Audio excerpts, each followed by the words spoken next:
Okay, ঠিক আছে, Kausa bye, thank you very much. Kausa, take care. Okay, Richard, all the best. Thank you, bye. Richard স্টোনিয়ারের পাগলামো দেখছিলেন। শ্রীলঙ্কার বিপক্ষে বাংলাদেশের যুব দলটার একটা সিরিজ রয়েছে 6 ম্যাচের ওডিআই সিরিজ। সেই সিরিজে যাওয়ার আগে রিচার্ড স্টোনিয়ার গোটা দলটাকে গুছিয়ে নিয়েছেন। শেষ পর্যন্ত এয়ারপোর্টের উদ্দেশ্যে যখন এই বিসিবি একাডেমি মাঠটা ছেড়ে যাচ্ছিলেন, তখন তিনি আসলে সবাইকে ধন্যবাদ জানিয়েই বিদায় নিচ্ছিলেন। Thank you, bye. Richard Stonier Bangladesh যুব দলের হয়ে বিশ্বকাপ জিতেছেন।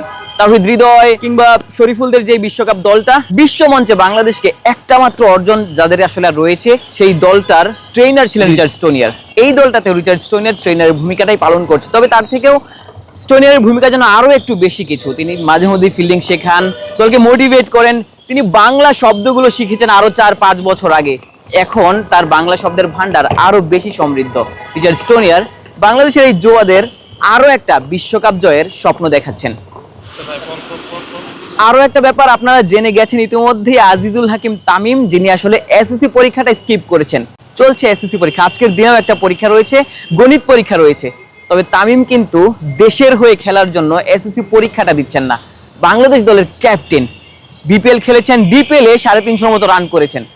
এই যে 19 বছরের আগেই ডিপিএল অংশ নেয়া, বিশ্বের যত বড় বড় তারকা রয়েছে তাদের সাথে আসলে ড্রেসিং রুমটা শেয়ার করা। আমার মনে রয়েছে যখন আমি অ্যালেক্স হেলসের ইন্টারভিউটা নিয়েছিলাম, তখন অ্যালেক্স হেলস বলছিলেন বাংলাদেশ ক্রিকেটের ভবিষ্যৎ সুপারস্টার হতে পারেন এই আজিজুল হাকিম তামিম, এবং সেই পথেই কিন্তু তিনি রয়েছেন। একটা দলকে নেতৃত্ব দিয়েছেন এই ডিপিএলে, এবং তিনি বাংলাদেশ যুব দলটাকে বিশ্বকাপে নেতৃত্ব দিবেন, যে বিশ্বকাপটা 2026 সালে অনুষ্ঠিত হবে। তার আগে 6 ম্যাচের ওডিআই সিরিজ খেলতে গিয়েছেন শ্রীলঙ্কাতে, সেখানে নিশ্চিতভাবে আজিজুল হাকিম তামিমের নেতৃত্বে দলটি সিরিজ জয় করবে, এমনটাই গতকালই তিনি প্রত্যাশা জানিয়ে গিয়েছিলেন। বাংলাদেশ বিশ্বমঞ্চে খুব বড় কিছু অর্জন করতে পারেনি। বাংলাদেশের ক্রিকেটের যেই ক্রেজটা সেটিও হয়তো কমে গেছে, আপনারা নিশ্চিতভাবেই অবগত রয়েছেন। জিম্বাবুয়ের বিপক্ষে বাংলাদেশ সিলেটে টেস্ট সিরিজ খেলছে, যেই সিরিজকে ঘিরে দর্শকদের খুব বেশি আগ্রহ নেই। প্রথম দিনে যেমনটা দেখতে পেয়েছিলেন 36টার মতো টিকিট বিক্রি হয়েছে, যদিও সময়ের পরিক্রমায় হয়তো সংখ্যাটা খানিকটা বাড়তে পারে। তবে বাংলাদেশ ক্রিকেটের যেই দর্শকদের যে আগ্রহ ক্রিকেটের প্রতি, সেটি কিন্তু কমে গেছে, এবং সেই ক্রেজটা ফিরিয়ে আনার জন্য বড় কিছু অর্জন করতে হবে, এবং সেই অর্জনটা এই তামিমরাই কিন্তু করতে পারেন।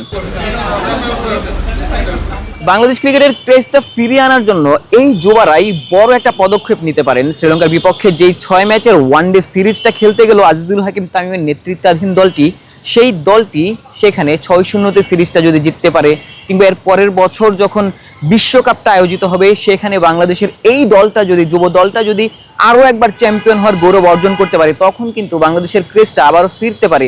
আগামী 10-15 বছর ধরে তো এই দলেরই কেউ না কেউ আসলে জাতীয় দলকে রিপ্রেজেন্ট করবেন, বাংলাদেশকে রিপ্রেজেন্ট করবেন। সেই সময়টাতে হয়তো তামিমরাই বাংলাদেশ দলের সম্পদ হবেন। আশিক সারওয়ার, নিউজ 24।